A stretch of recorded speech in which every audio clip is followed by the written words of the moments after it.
Record dulu.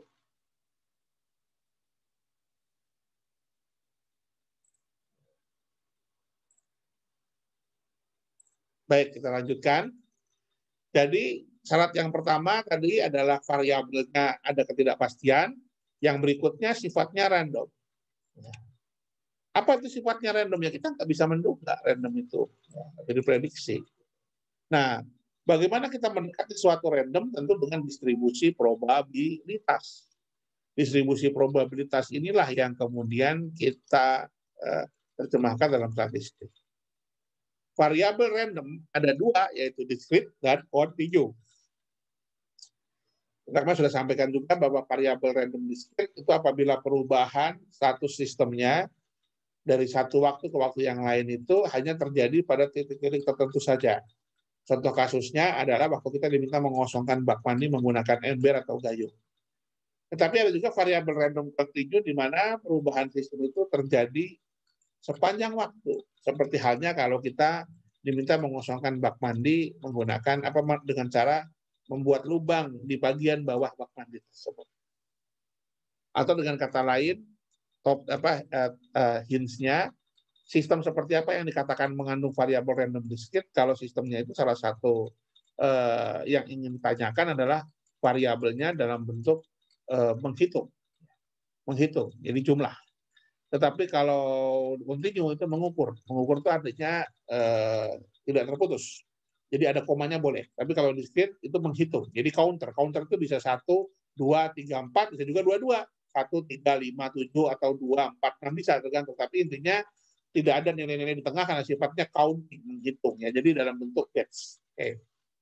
Dan kemarin sudah saya sampaikan bahwa ada beberapa proses produksi yang sifatnya mendiskretkan proses yang kontinu dan mengkontinukan proses yang diskret. Contoh proses dalam mekanisme manufaktur yang sifatnya mendiskretkan proses kontinu itu adalah packaging. Proses pembuatan air aqua, air minum dalam kemasan, karena dia adalah proses, sebenarnya dia adalah continuous. Tapi kemudian kita lakukan packaging dalam bentuk botol atau kardus, maka itu menjadi diskret. Kenapa? Karena yang dihitung kardusnya, bukan lagi volume airnya. Aqua sekian kardus, sekian ratus kardus itu sudah menjadi diskret. Jadi sometimes packaging itu adalah discretizing continuous process. Tetapi juga sebaliknya ada beberapa proses dalam dunia industri yang itu sifatnya mengkontinukan proses yang diskret. Apabila prosesnya itu split, ya prosesnya itu adalah membagi atau proses-proses yang sifatnya peleburan, penggabungan, itu merupakan proses-proses yang sifatnya mengkontinukan sesuatu yang diskret. Baik, saya lanjutkan. Nah, kemudian ada distribusi probabilitas. Distribusi probabilitas ya dalam statistik itu juga dibagi menjadi distribusi probabilitas yang sifatnya kontinu dan diskret. Kemarin sudah diberikan tugas kepada masing-masing. Kira-kira apa contohnya? Nah, ini contohnya. Ya, contohnya distribusi yang contohnya diskret itu adalah Poisson. Kemudian ada binomial, ya. Kemudian ada triangular. Kemudian ini contoh yang distribusi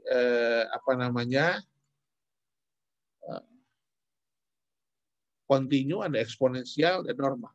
Ya, contohnya seperti itu. Nah, kemudian model-model statistik apa yang digunakan dalam simulasi? Berikut adalah beberapa fungsi distribusi yang sesuai. Yang pertama adalah bagaimana kita mencari distribusi probabilitas yang sesuai. Jadi kalau kita mau melihat kedatangan kendaraan dalam stasiun pompa bensin ya, pengisian PBU begitu, kita mau tahu ada dua, kan sama stasiun pengisian BBM itu kan sebenarnya mirip stasiun antrian juga ya. Jadi ada pelayannya, ada entitas yang datangnya.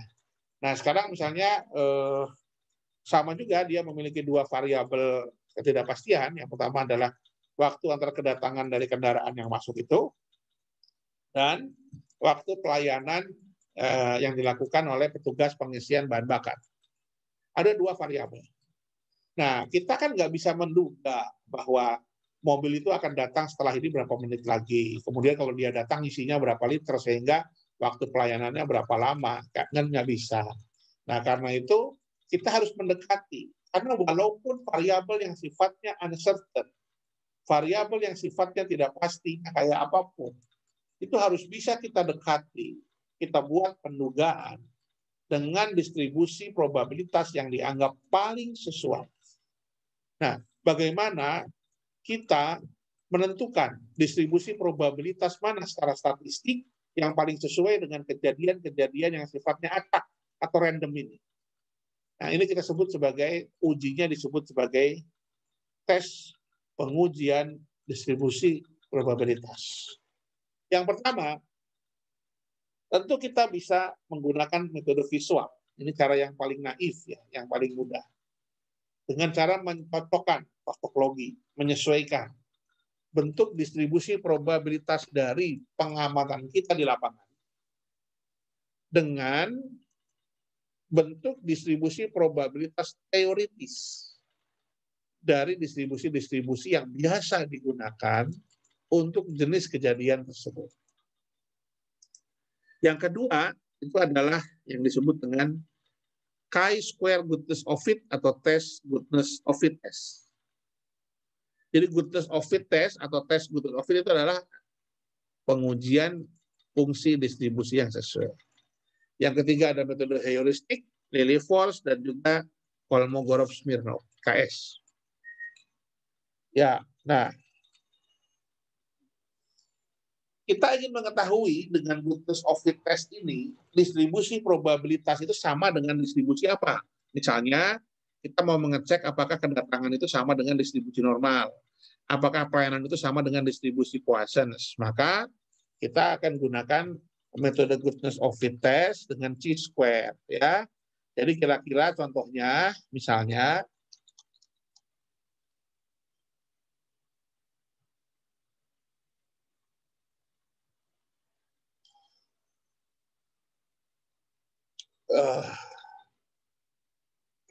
ya misalnya begini, kita pengen membandingkan ada dua jenis barang, kemudian ada biaya promosinya masing-masing setiap bulannya. Ini setiap bulan, ini adalah dua jenis produk, ini adalah biaya promosinya. Kemudian kita mau membandingkan apakah biaya promosi kedua jenis barang ini sama atau tidak. Karena yang disebut distribusi probabilitasnya sama dalam statistik itu bukan berarti harus sama persis, tetapi adalah tidak berbeda secara signifikan. Jadi maksudnya kalau kita ada dua buah dadu, dua buah dadu yang pertama ada 6 kan, mata sisinya ada 6. Dadu yang kedua juga ada 6 mata sisinya. Dadu yang B. Peluang dadu yang pertama untuk muncul angka 1 juga 1/6. Peluang dadu yang kedua muncul angka 1 juga 1/6. Tapi kalau sekarang kita lemparkan, apakah kita bisa menduga bahwa sekarang ini pasti muncul 1 dan dadu yang B-nya juga muncul 1? Kan tidak. Tetapi mungkin saja dengan pengulangan sekian ratus kali probabilitasnya sama. Nah, dalam bidang statistik yang disebut probabilitasnya sama, bukan berarti setiap lempar dadu itu memberikan hasil yang sama, bukan. Ya. Bocor, mikrofonnya bocor.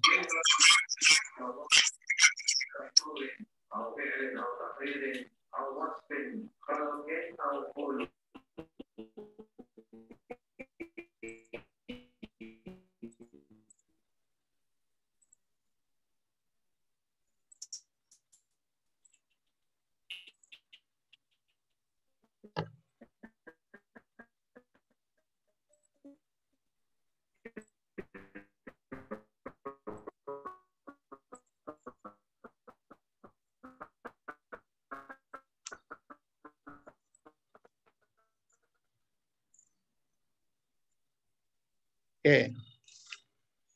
Nah, lanjutkan. Jadi kita punya hipotesis bahwa kedua distribusi ini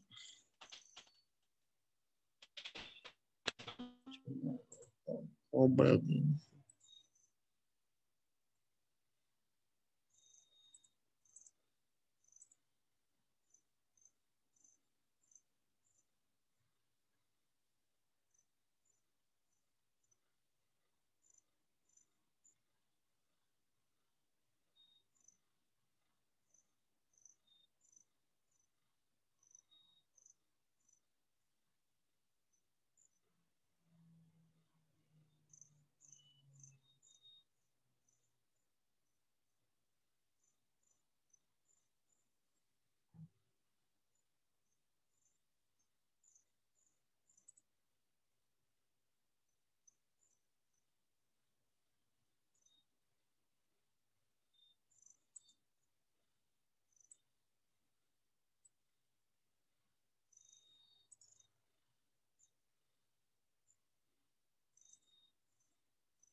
Mohon maaf terputus tadi karena sinyalnya agak down. Sekarang udah kita kembali lagi. Jadi kita akan membandingkan apakah dua populasi distribusi ini memiliki distribusi yang sama. Ya. Jadi kita akan membandingkan. Itulah sebenarnya inti dari good test of fit test. Ya. Nah, nanti silakan kita ini bisa menggunakan Excel mengujinya, bisa juga menggunakan software yang lain. Ini saya kasih contoh yang Excel, ada juga menggunakan SPSS dan lain sebagainya. Intinya kita mau melihat proporsi yang ini atau yang ini sama. Nanti ini caranya bagaimana kita gunakan ilmu statistik kita. Jadi H0 itu μ1 sama dengan μ2. Ini Anda ambil nanti dari mata kuliah statistik 2 ya. Nah, kemudian dengan Excel kita bisa mencari cara mencarinya dengan menghitung variansi. Ini adalah beberapa contoh cara menganalisisnya. Nanti Anda bisa pelajari, saya akan skip ini. Nah, kemudian kita akan menghitung Z keputusannya. Jadi ini ada distribusi normal, kalau nanti hasil hitungannya ada di dalam ini, maka berarti H0 diterima. Kalau H0 diterima, berarti kita bisa sampaikan bahwa dua distribusi tersebut memiliki tingkat probabilitas yang sama, memiliki tingkat probabilitas yang mirip begitu. Tetapi kalau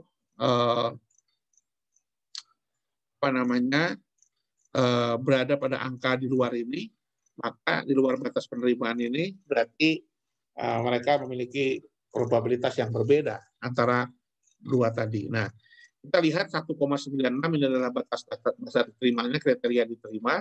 Lalu kita menghitung dari p-value-nya kita terima apa enggak. Nah, p-value hitungnya seperti apa? Ada rumusnya. Oke. Rumusnya dari mana? Dari sini, dari statistik ketahuan nih p-value-nya ini. 0,49 PIZ ini. 0,49 ada di mana? Ada di dalam. Karena ada di dalam berarti maka dia diterima. Oke. Nah, selanjutnya statistik juga digunakan untuk apa? Untuk menghitung validasi model input. Jadi kan dalam simulasi itu ada validasi, ada 3. Ada validasi input, ada verifikasi, dan ada validasi model. Validasi input tujuannya itu untuk menentukan bagaimana distribusi statistik yang pas dari variabel-variabel itu. Jadi kita mau cari, nanti kalau dalam program di Flexim atau di ProModel apa di Arena kita akan menuliskan, di sana setiap variabel, setiap entitas itu dia punya distribusinya apa? Apakah dia distribusinya normal, Poisson, triangular, eksponensial. Kita akan tuliskan di situ dengan atribut-atribut distribusinya, rata-ratanya, min-nya, standar deviasinya. Nah, untuk itu kita harus cari dulu distribusinya apa dengan uji yang tadi, yaitu goodness of fit. Nah, yang kedua, penggunaan model statistik itu dalam simulasi juga untuk menghitung kecukupan data. Kita harus meyakinkan betul bahwa data yang kita ambil pada saat kita membuat model simulasi komputer, yang pertama bahwa data itu harus memenuhi syarat. Syarat itu baik syarat sifatnya kuantitas maupun syarat yang sifatnya kualitas. Atau syarat yang sifatnya kuantitatif, yaitu cukup, dan syarat yang sifatnya kualitatif, data itu bagus. Dengan kata lain, kita harus yakin data yang kita ambil dari tempat penelitian kita itu cukup dan baik. Cukup itu artinya parameter kuantitas, baik itu artinya parameter kualitas. Dalam konteks statistik, data yang disebut baik itu apa?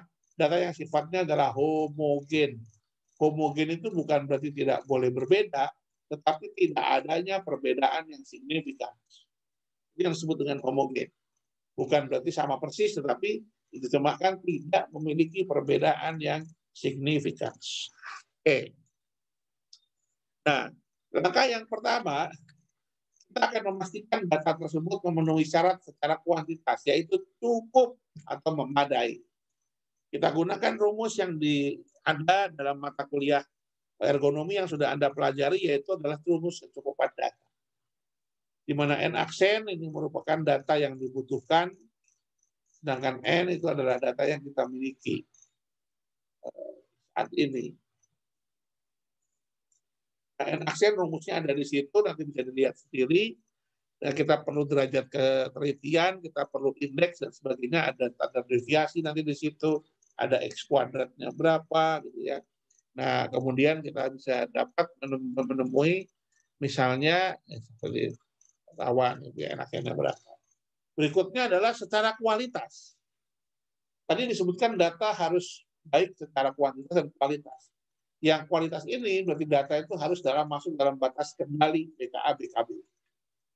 Jadi semua data kita harus cari BKA BKB-nya atau batas kendali bawah dan batas kendali atasnya. Misalnya seperti ini. Contoh pengujian untuk data waktu proses pembubutan yang dilakukan oleh suatu mesin yang disebut sebagai mesin bubut 1. Data waktu proses pembubutan sesuai dengan data yang tertera pada gambar 3. Satu adalah sebagai berikut.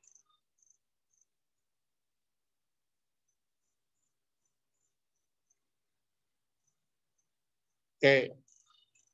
Ini datanya. Lalu kita cek 30 data sudah cukup atau belum, kita hitung semua N aksennya berapa, maka ketahuan N-nya adalah 17. Batas kendali atasnya adalah 17, PKB-nya 12. Atau kita lihat seperti apa, gimana hasil. Kalau sudah kita lihat di sini kan, 12 sampai 17, nanti kita lihat di grafiknya masih masuk apa enggak dalam BKA BKB. Kalau masih masuk ya kita anggap sesuai kualitasnya. Kita bisa teruskan. Kalau kurang ya kita perbaiki datanya. Nah, oke. Setelah kita tentukan distribusi datanya apa, maka langkah selanjutnya adalah penentuan distribusi probabilitas input yang sesuai. Ya, goodness of fit tadi sudah disampaikan. Contohnya ini. Dibaca ya. Yang minta Anda baca. Ya, contohnya ini menggunakan Excel masih penyelesaiannya. Kemudian ada juga yang menggunakan adalah Kolmogorov-Smirnov. Nah, bedanya apa antara goodness of fit menggunakan Z-test tadi sama goodness of fit yang menggunakan uji KS Kolmogorov-Smirnov. Kalau Kolmogorov-Smirnov itu adalah untuk data-data yang sifatnya non-parametrik. Apa sih maksudnya data-data statistik non-parametrik? Data-data statistik non-parametrik itu ya yang tidak ada parameternya, artinya nggak ada distribusinya. Dipaskan ke normal yang nggak cocok, triangular yang nggak cocok, eksponensial yang nggak cocok,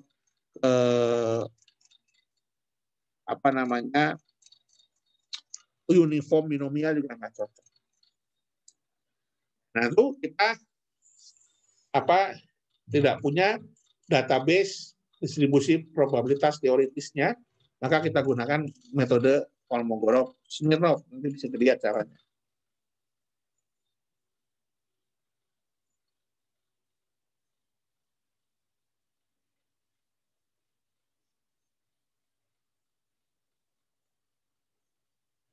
Oke.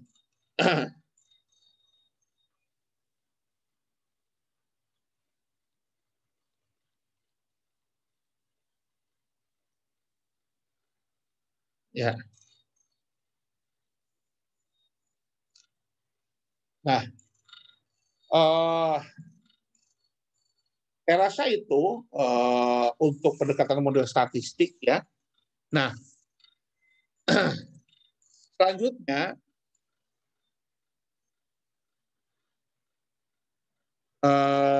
saya mohon Anda, kemarin tugasnya individu atau kelompok ya? Kelompok, Pak. Tugasnya kelompok ya. Nah, sekarang karena ini sudah momit ya, saya akan berikan tugas individu. Ya, saya akan berikan tugas individu yang judulnya, tugasnya adalah silakan Anda tulis ya dalam tugas individu ini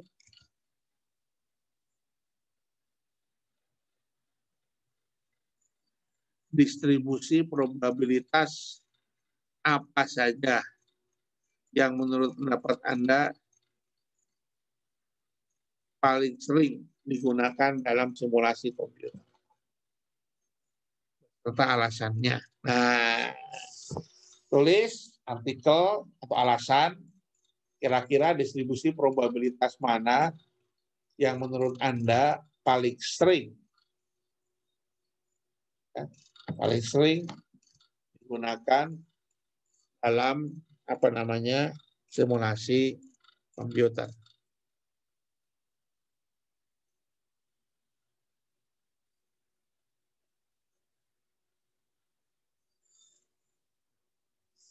Aturannya sama, dibuat dalam sebuah tulisan. Tapi kalau ini nggak usah tebal-tebal, maksimal 5 halaman, sudah termasuk cover. Dengan spasi kanan kiri atas bawah 3 cm. Dan ketikannya Times New Roman 12 1,5 spasi.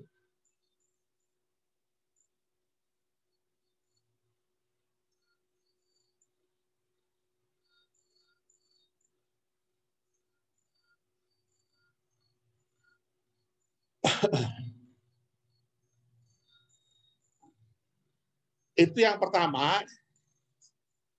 Nah, itu yang pertama. Lalu yang kedua, masih dalam tugas yang sama, individu juga, jadi kumpul juga. Nomor 1 itu. Nomor 2, tolong jelaskan perbedaan antara verifikasi model dan validasi model beserta contohnya.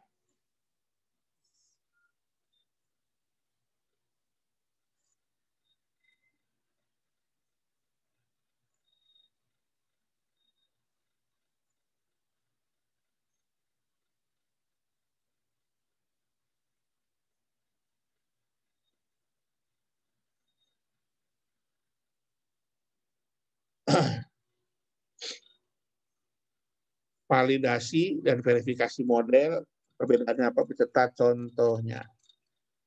Semua itu dijawab maksimal 5 halaman. Jadi halaman pertama jelas cover ya, jadi punya 4 halaman aja kalau saya banyak. Dikumpulkan waktunya seminggu setelah ini. Seminggu setelah ini. Nah, untuk minggu depan akan saya sampaikan beberapa contoh kasus simulasi Monte Carlo, melanjutkan yang kemarin, yang antrian itu. Ya. Kemudian setelah kuliah minggu depan masih kuliah, lalu kita UTS. Ya. Lalu kita UTS. UTS-nya saya akan berikan soal, lalu Anda kerjakan. Jadi tidak melalui tatap muka gini, enggak. Seperti biasa. Ujiannya tutup buku apa enggak? Ujiannya tutup buku ya, take home lah namanya UTS. Baik, saya rasa itu dulu. Kalau ada yang mau disampaikan, nanti ada beberapa materi tambahan yang akan saya upload, video tambahan dalam materi ini di apa namanya di grup ya, termasuk juga nanti link dari apa namanya video rekaman ini. Baik, untuk sementara itu, jadi intinya penggunaan data statistik dalam simulasi itu adalah untuk good test of fit test, kemudian juga untuk uji perbandingan dua populasi. Itu kita bisa menggunakan untuk good test of fit test, atau juga menggunakan kolom-kolom Smirnov tergantung jenis datanya. Kemudian juga digunakan untuk proses validasi dan verifikasi. Sampai di sini, kalau ada yang ingin ditanyakan, saya persilakan. Izin bertanya Pak. Silakan. Mengenai tugas kelompok yang kemarin tentang kita ada data dan kita tentukan distribusinya. Ya. Mungkin contoh yang dari antrian kemarin Pak ya, itu kan ada sebenarnya banyak teman-teman juga yang masih bingung Pak, kayak kan contoh kemarin yang ada data waktu kayak servisnya Pak ya. Itu tuh diapakan gitu dengan distribusi normal, itu kayak masih bingung gitu loh Pak. Soalnya bukan ditarik distribusinya. Kalau kemarin kan tugasnya apa begitu? Tugasnya bukannya saya bilang contoh untuk distribusi yang digunakan dalam simulasi kan? Tugasnya gimana coba bunyinya? Iya Pak, contohnya Pak. Contohnya gitu. Ya Anda cari aja contoh, misalkan kalau perawatan mesin itu distribusinya apa? Banyak Mas, di skripsi pasti ada itu. Kalau Anda buka skripsi simulasi pasti ada itu. Semua skripsi simulasi pasti ada itu, sebab semua data itu harus dituliskan distribusinya. Misalnya gini bahasanya, kalau Anda membuat soal cerita simulasi itu begini, sebuah produk dengan tingkat kedatangan normal rata-rata 5 plus minus 2 akan diproses menggunakan mesin bubut dengan distribusi Poisson rata-rata 4. Setelah itu akan masuk ke mesin penggergajian dengan waktu yang terdistribusi triangular dengan minimal 2, mediumnya 4, maksimumnya 5. Begitu Mas. Soal simulasi itu kan selalu begitu. Nah, maksud saya Anda cari itu. Di mana? Yang paling gampang di semua skripsi simulasi. Anda hitung, betul nggak bahwa distribusi yang ada di situ, angka yang kayak tadi ini yang saya sampaikan tadi ini, Anda uji menggunakan apa? Menggunakan statistik, yaitu goodness of fit. Jadi misalnya data waktu antar kedatangan. Waktu antar kedatangan datanya ini misalnya Anda dapatkan. Apakah data ini masuk distribusinya normal atau bukan? Apakah distribusinya Poisson atau bukan? Kira-kira begitu. Ya, udah ada gambaran sekarang? Udah Pak, terima kasih Pak. Ya, itu kalau masih ada yang kurang tugasnya, silakan dikumpulkan ulang. Kelompok. Karena tugas itu nilainya cukup tinggi ya untuk nilai apa akhir kan? Karena sama semua bobotnya antara tugas, kemudian ada UTS, UAS, tugas itu sama, jadinya bisa diperbaiki. Perbaikannya saya tunggu seminggu, tapi tugas yang yang sekarang ini saya kasih waktu 2 minggu. Tapi yang perbaikan itu kalau mau minggu depan dikumpulkan.